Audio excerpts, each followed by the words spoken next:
So it's day 35 and today's been a bit of a weird day. It started off really good, really good. Drove to, me and my neighbour go to laundrette. We have a laundrette room here, but it's horrible. So we normally go to and drive to another little laundrette, and there's a little cafe next door. And we sit in the cafe and we have breakfast while the washing's doing and just have a chat and a catch up and everything. So we done that this morning and it was really nice. I think there's a bike convention or something locally because the cafe was full of bikers and there was loads of bikes outside. So I was in my element, like nosing at all the bikes. But yeah, we managed to squeeze a seat in there. So then after we done that, we had a drive trying to find a rear wiper blade for Emmy. Yeah, it's not looking good, and you can probably see I've got my light on because we've got thunderstorm warnings, which I'm very excited about. I love storms. But it means it's only like 6:20 at the moment and it's already getting dark. But I guess tomorrow is the 1st of September, so first of the Burr months. But yeah, so then we did that and I had the most adorable interaction. Stacey, you're probably going to remember this interaction for a long time because it really did cheer you up. You've been feeling very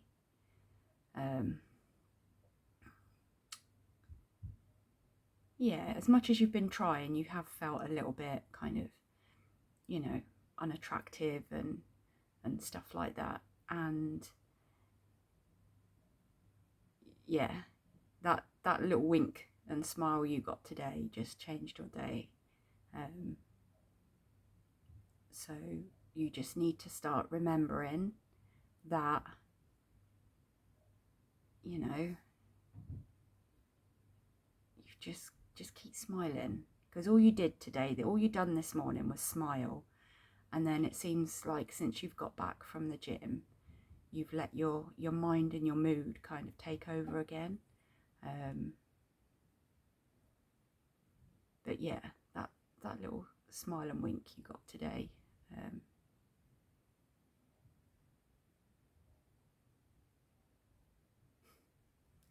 Anyway, yeah, like I said, and then we kind of got back. Unsuccessful trip trying to find a wiper blade.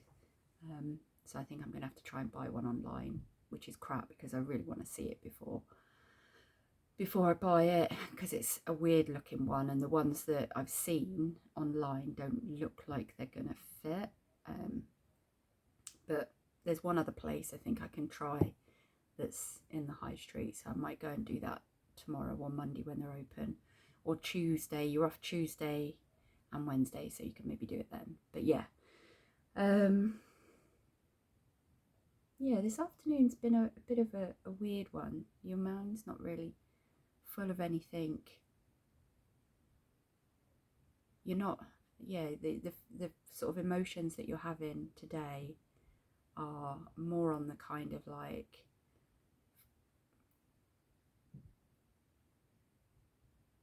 yeah, I think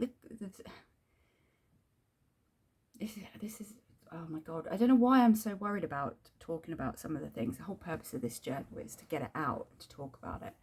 So all of the relationships that I've ever had, there's only ever been one relationship that I walked away from and just didn't ever speak to that person again. And that was an extremely physically abusive relationship. And it was very much a just get out of there, preserve your safety type of situation. All the other relationships I've ever left, because I have always been the one to leave and kind of recognize, okay, I think I'm being emotionally or physically or financially abused here. This is not great. Like, I haven't really had any relationships end organically. But even in those really, really intense, difficult relationships, there's always been a last conversation. There's always been you know, a kind of agreement that the parting of ways should happen. And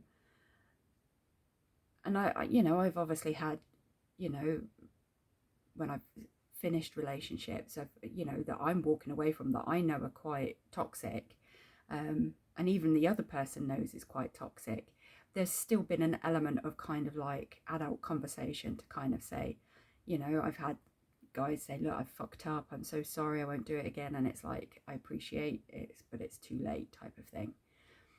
And I think this is maybe why I'm feeling so stuck and frustrated with this last relationship, because I think back to some of the relationships that I've left, and I was still able to have an adult conversation, a mutual conversation where I've been like, this is not working, this has to end, like, and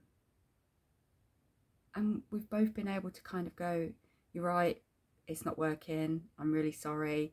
Like, even people when they've cheated on me, there's always been, I don't want to say a period of time, there's always been a situation where I've either had to go back to collect my stuff, or I've had to, you know, like I said, I haven't had a huge amount of that many serious relationships. I could probably count them on one and a half hands. And there's always been a conversation where it's been like, yeah, I fucked up, or yeah, I fucked up too, but, you know, good luck, have the best life, type of thing, you know.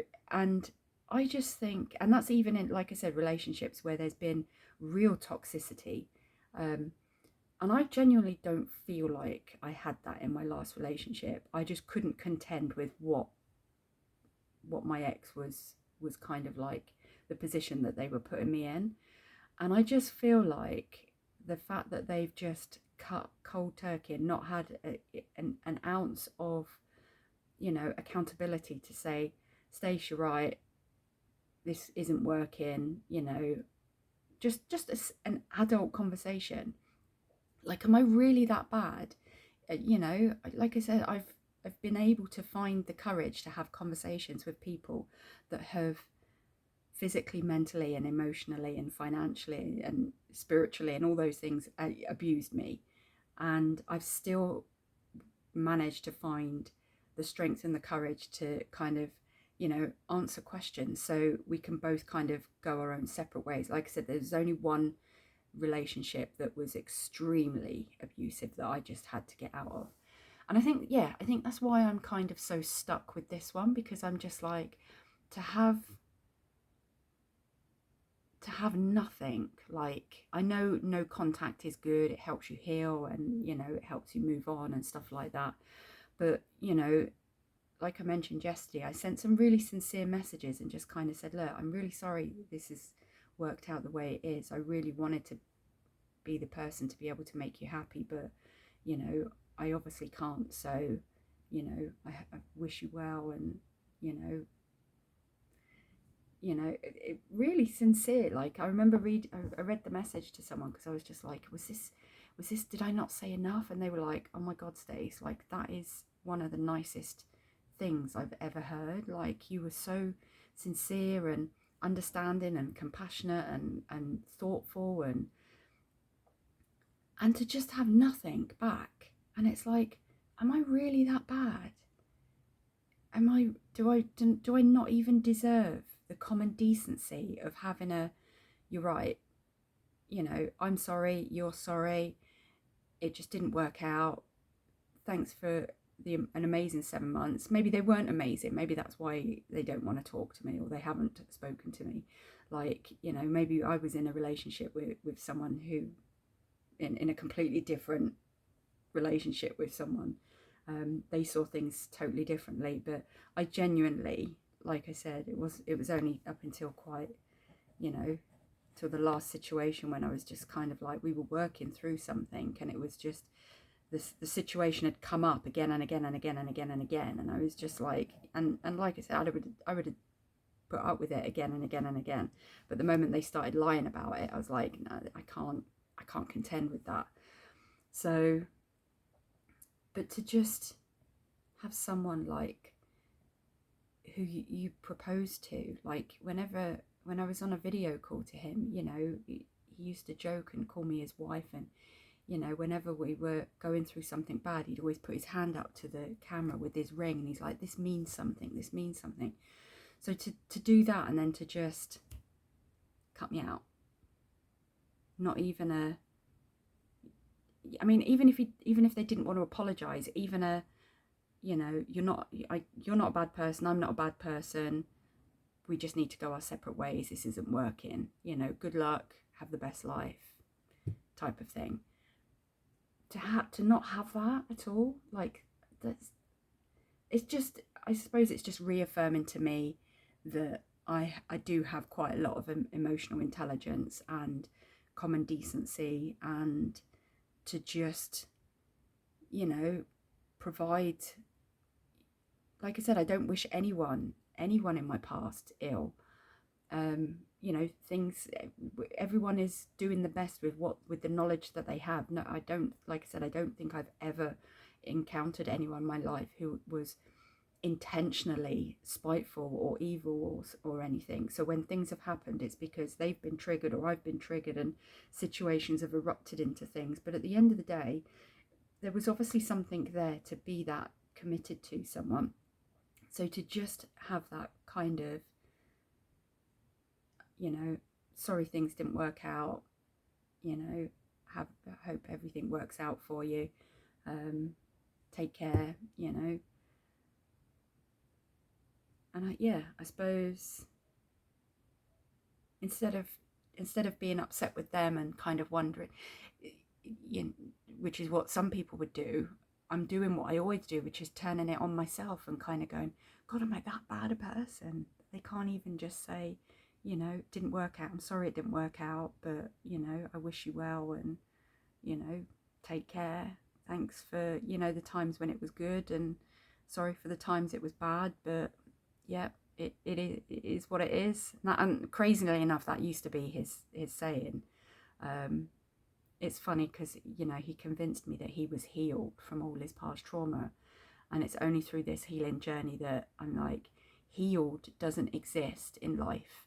You heal from a wound, a physical wound, but your whole life you're healing and growing and learning and evolving. So to say that you're healed from stuff that's happened to you clearly means that you're not, because you don't understand the definition of what it is. Healing is an ongoing process.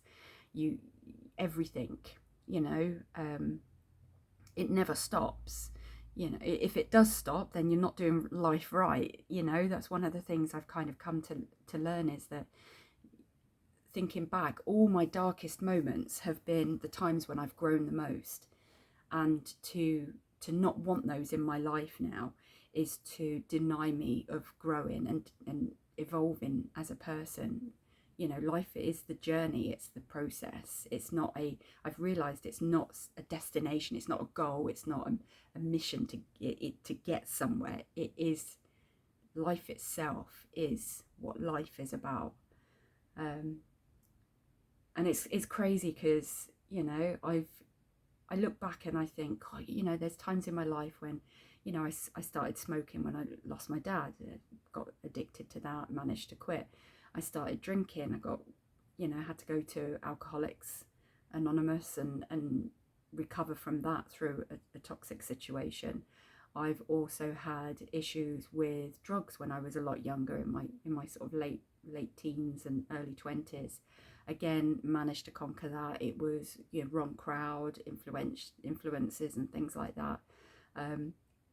I've had, you know, I think the only addiction that I've not had is gambling.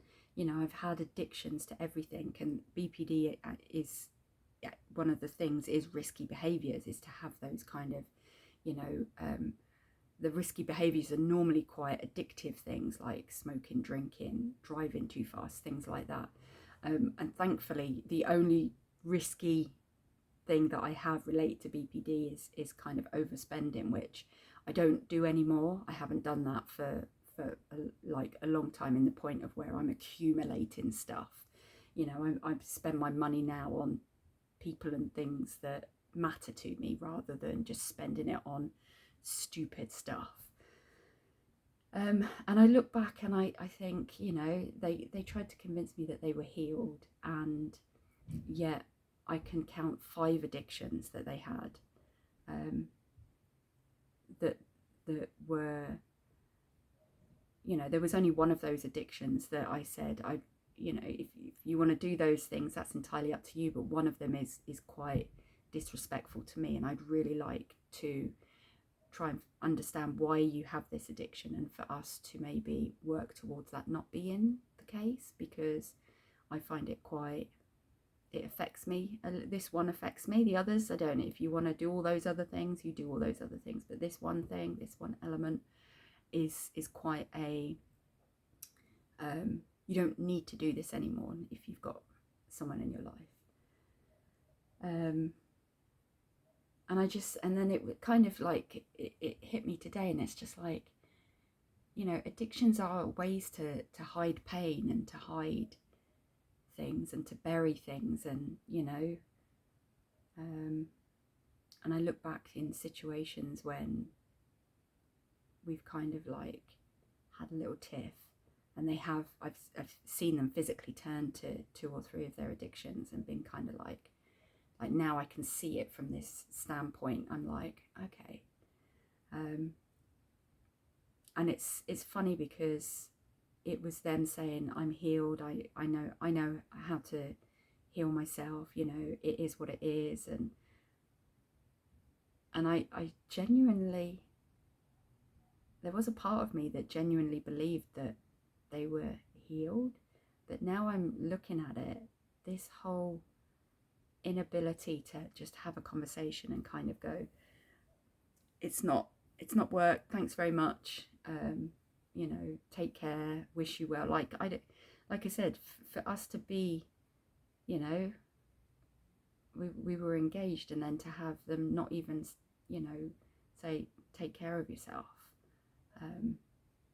look after yourself, you know, to just be able to switch that off. It's just making me realise that maybe they weren't a lot of the things that they, you know, a lot. It's crazy because the words and the actions never matched, but now I'm starting to see things with the, I'm starting to see gaps in the words now. But yeah, I don't know why my mind has kind of like come to this afternoon. I think it was because that interaction you had this morning, and, you know, that guy that smiled and winked at you, you almost felt like a bit of, oh, this is wrong. And I don't know why I felt that. I don't know why that it felt like, oh, no, this isn't right. Because I instantly, we'd pulled up to a junction, and I'd missed a gap, and then I was joking about stalling, and I didn't, and then I was nosing forward, and then a car came, and then the lights changed, and then they went back again, and we were just, it got to the point where I was just giggling so much that I was just like, I just need to wait for a minute, and then I'll be able to carry on. And they came around the corner, and I was looking out the window because it was quite warm this morning with the window down. And I just looked out the window, and I was still kind of like chuckling. And they kind of saw me smiling and laughing, and then they kind of smiled back, and I kind of carried on smiling back, and then they kind of like gave us a little wink, and I was just like, in that, like, the first interaction was that, you know, I smile at everyone walking down the street. I've got so many more hellos since I've been consciously, like, when I go out on my walks, I'm like, Stace, just smile at people, just, you know, even if it feels, even on the days when you don't feel like it, just smile. And yeah, I've been doing that on my walks, and so many people just say hello to you when you smile at them. It's yeah, it's nice. But yeah, it was weird how when they kind of like smiled back, which you, like I said, you're used to on your walks, but that little wink kind of made you go, oh, that feels wrong. So I think your learning is to try and figure out why you felt that. Why did you feel that felt Why did you feel that that was wrong? Yeah,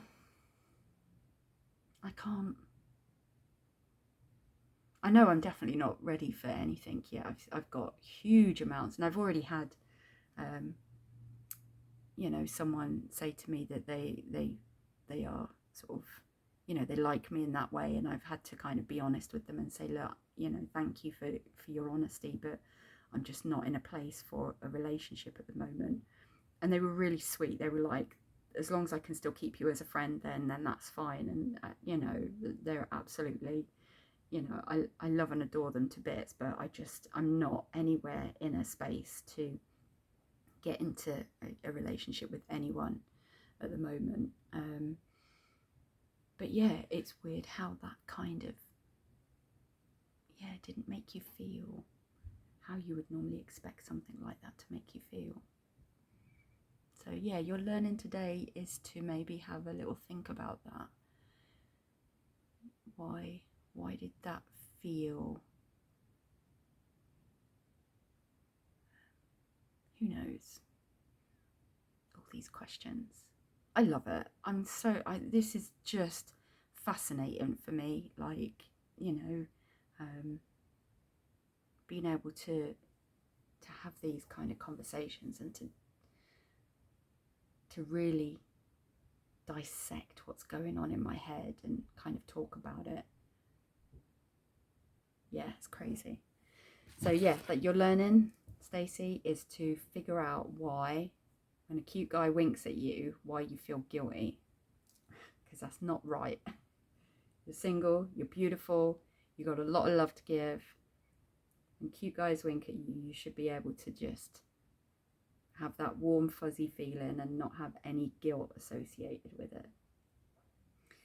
So, quotes. Let's have a look.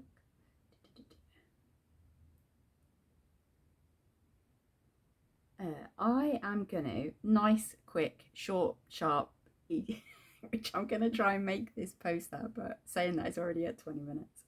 The quote today is, Dear September, because it's September tomorrow, 1st of September tomorrow. Dear September, I hope you come with less pain and more love. That's it. Because I genuinely do. I am tired of feeling pain that I don't deserve, and feeling pain that I don't need to hold on to anymore, feeling pain for things and people and mistakes that I've made that I can't. If I could turn the clock back and like not do those things, I would, but then I wouldn't be where I am today if I could do that. So, but yeah, less pain, more love. And that means me giving more love as well as receiving it, hopefully. So yeah, that's your quote. You're happy today for the fact that you got to go out to have a drive, and that park you done today. After everything that happened at Asda car park, you got so stressed because you pulled in, and then the position. Oh, it was Asda Longwell Green is my nemesis. I remember going at Christmas with my neighbour, and I can't remember what year it was. Oh my God, I swear I've never had a panic attack in my life, and I had a panic attack in Asda Longwell Green. And even today when we left, like when we came out, like my mate was just stood there like with one hand on the sign, and I was like, are you okay? Like, and they were like, that place. But I noticed on their website they do like a between 2 and 3 o'clock Monday to Friday, they switch all the music off and the radio off and the antennas and stuff, and the only do emergency announcements over the tannoys and stuff. And I was just like, when we were in there today, obviously the sensory overload, and I'm not auditory sensitive at all. Like I sometimes, if anything, I need music playing sometimes to help me concentrate. Like I can have YouTube playing on my iPhone and I can be watching videos on my phone and having the two sounds. I'm very good at kind of listening to both. Like I've never been overstimulated in that way. But oh my God, Asda Longwell Green, if you want to spin out, just go there. It's absolutely horrendous. So my happiness is for you turned that shitty park in at Asda Longwell Green, and you came back and you fucking bossed that. Liz was like, oh, park behind Ed's. I was like, no, I got out that space. I'm getting fucking back in it. And it was, getting out was fun. Because I still haven't had my handbrake fixed, so the reverse is fucked on the car. And I was like, nope, I'm going to do a reverse park, and I'm going to do it in one. And I was like, get out the car. I was like, I don't want you to hear me swearing. So Liz got out the car and she took all the washing upstairs. And yeah, I just pulled it up next to the car, spun it round, pulled it up next to the car, and was like, and I wound the window down, and I was like, am I good? And Liz was just like, what? Did you just do that in one go? And I was like, don't. I said, I had to redeem myself after Asda, like, and she was like, she's like, you wait till you look. So I put it in neutral, got out. And honestly, you could slide a penny down the side of the wheels to the curb. Chef's kiss. So that's what you're happy about. Because you know you can drive. It's just, as soon as someone's in the car with you, you just go to jelly. So you need to start working on that. But it is just reassurance that when you're going to be out on those long, long roads on your own, you're going to be happy. You're going to be just fine. My gratitude today is for, let's have a think. Do you know what? I'm going to put as the delivery man as my gratitude today, because even though it did give me a bit of a feeling of guilt, like, my gratitude is that there are still human beings out there that just a little smile and a little wink, you know, nothing crass, no shouting, no hollering, no bibbing horns, no hooting.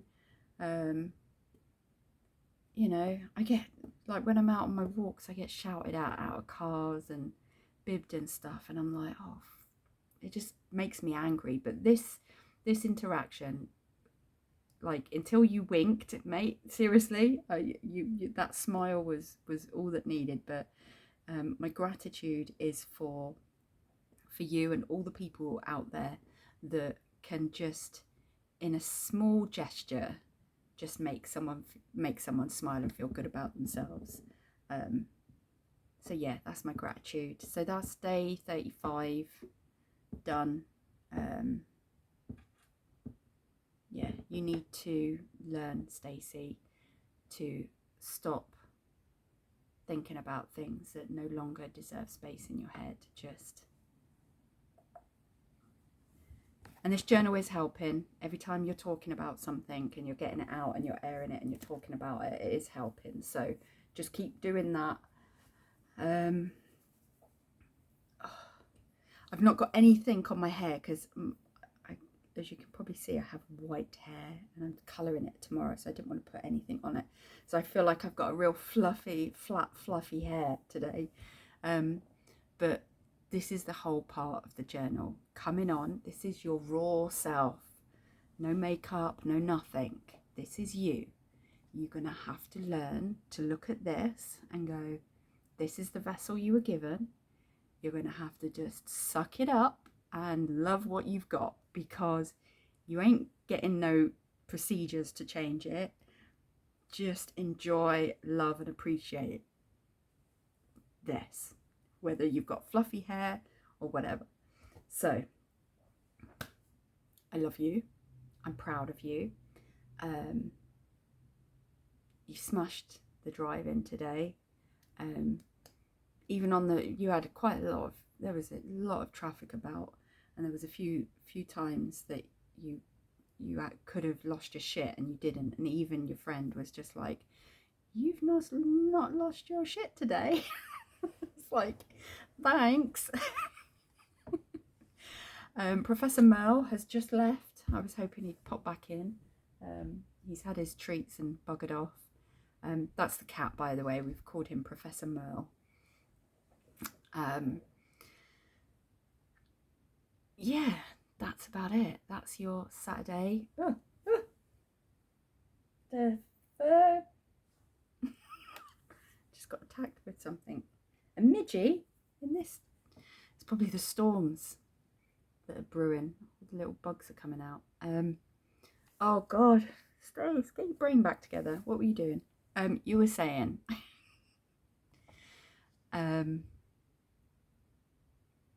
Yeah, you've got this. I'm proud of you. Stay strong. Keep your mind open. Have a think about why you instantly had a twinge of guilt in that situation today. I think that's going to open up something. Maybe don't think about it today. Maybe look back on this tomorrow. You're going to write a little something in your book to come back and revisit this topic tomorrow, maybe, because the gym's not open, so you've got an extra long walk to do tomorrow. So maybe leave a little post-it by the door and just have a think about it when you're out and about. But yeah, I love you. I'm proud of you. You've got this. You're going to go driving again on Monday. You've got to drive on Tuesday. You've got to take your friend to the hospital. And then on Wednesday, it's tattoo day. So, yeah. Bit of a weird Saturday. I was sat here for a little bit, kind of like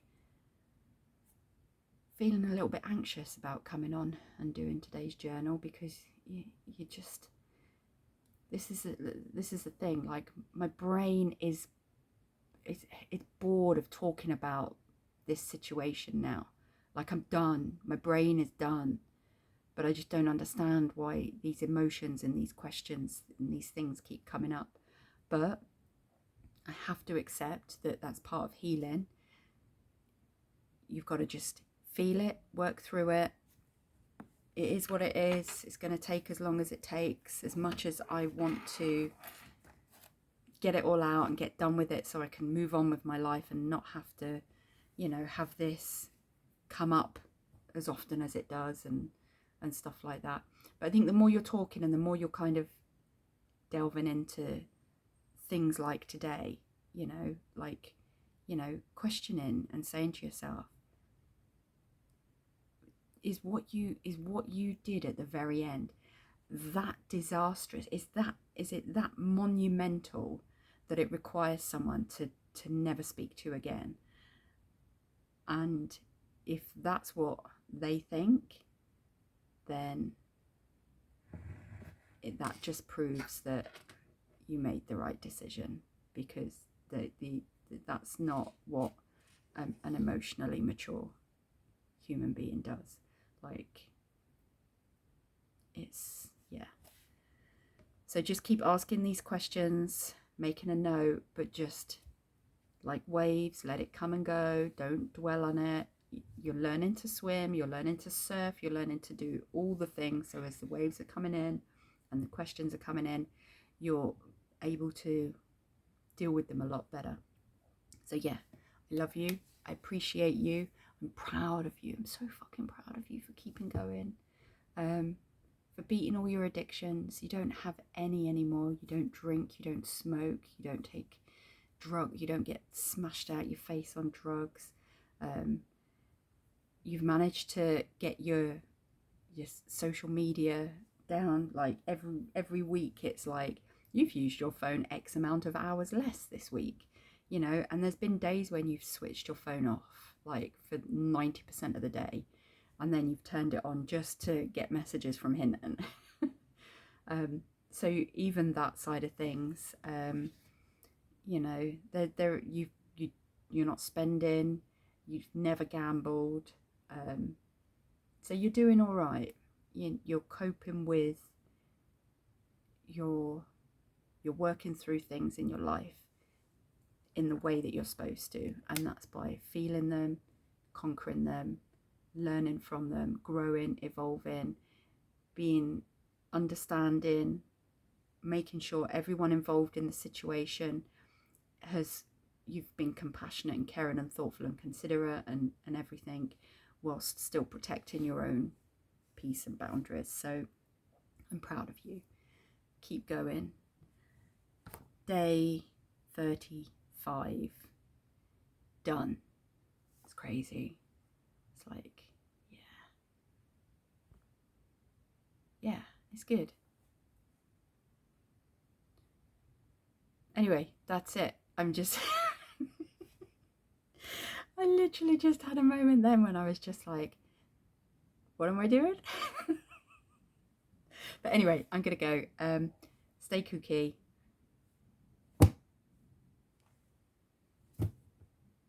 Yeah, just I'm proud of you.